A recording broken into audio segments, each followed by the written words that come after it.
мен Валерияның Симон атты қызы бар. Ұлы анасы сияқты жеке бақыт таба алмады. Кастро табыстың шыңында Мишель деп атаған екінші ұлын дүниеге әкелді.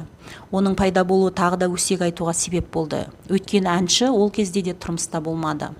Баланың әкесі кәсіпкер Энрике Нембро болды. Онымен актриса 7 жыл қарым-қатынаста болған. Актрисаның екінші ұлы жазушы және режиссер болды. Ер адамдар Кастроның өмірінде бірнеше рет пайда болды. 2 жыл бойы ол Омар Ферромен кездесті. Жанкүйерлер жақын арада болатын үйлену тойы туралы хабарлануды күтті. Бірақ ол ешқашан болған жоқ. Содан кейін жұптар айырылысып кетті.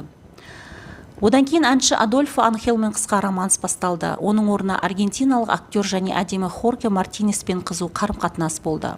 Олардың айырылысуы ұлттық трагедияға айналды. Кішкентай қаладағы тұзақ фильмін түсіру кезінде атақты адамдар жеке өмірі туралы тағы да айта бастады.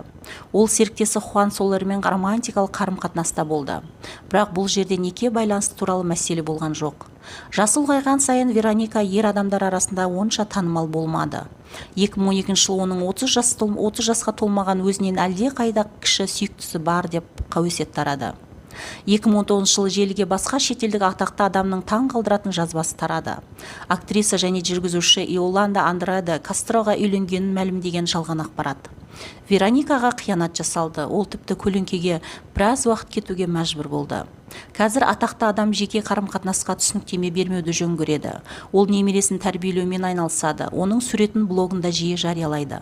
22 жылы Вероника жанкүйерлеріне тағы да өзін еске салдырды. Мерейтойды тойлау қарсаңында 70 жаста ол Гараж журналына сұхбат берді. Онда ол әжімдерді жасыруды және сұр шашты бояуды тоқтатқанын айтты. Сондай-ақ суретшінің қатысуымен жаңа жоба «Мен жас кезімде» романтикалық комедиясы шықты. Көрермендердің сүйіктісі жастықтың құпиясын тапты. Оның гүлдену түрінің себебі тек пластикалық хирург, сиқыршы Хосе Хуридің жұмысы ғана емес, сонымен қатар үнемі спортпен шұғылдану, жүгіру, аэробика, теннис. Бұрын 156 см биіктікте оның салмағы 50 килограммнан аспаған. Актрисада дүкендер мен сұлулық салондарының желісі бар. Сондай-ақ сұранысқа ие Вероника Кастро косметикалық желісі. Бауырлары да өздерін шығармашылыққа арнады. Беатрис әпкесі суретші, ағасы Хосе продюсер, ал Фаусто ағасы тележүргізушісі болды. Вероника үлкен аға ойын-сауық телешоуына қатысу кезінде пілден құлап кеткеннен кейін оған бірнеше ота жасалды. Ол жасы келгенін, жас кезінде денсаулығы әлде қайда күшті болғанын мойындайды. Актрисаның фильмдеріне қатысты ойларыңыз болса, комментарияға жаза кетіңіздер.